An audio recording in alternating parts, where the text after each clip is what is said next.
Dear President Trump, Pete Hegseth, all of you, the Department of War, this is your message from heaven, from Thomas Merton.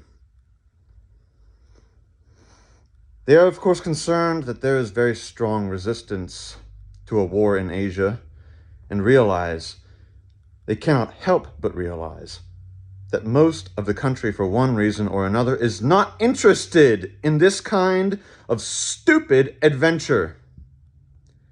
In a sense, I think it is unfortunate that the most articulate protests have taken a moral and pacifist stand. Unfortunate not because morality and pacifism are not relevant. They certainly are. But still, if the opposition is automatically defined as pacifist, it makes the war look ipso facto practical in a certain set of cliché terms, precisely because it wrongly divides the issue into pacifist idealism versus hard-headed politics.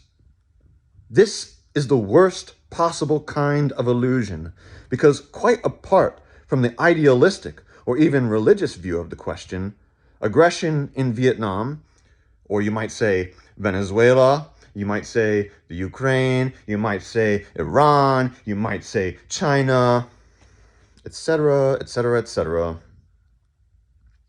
And escalation, aggression in Vietnam and escalation are lamentable politics, the fruit of stupidity, blindness, and a messianic complex of some sort that makes the present policies of Washington the most absurd nonsense you might ever hope to encounter. Hence, I would momentarily wish for a few of the old-style, hard-headed power politicians of the 18th, 19th century who at least had the sense to avoid global crusades and to play their games in terms of a judicious balance.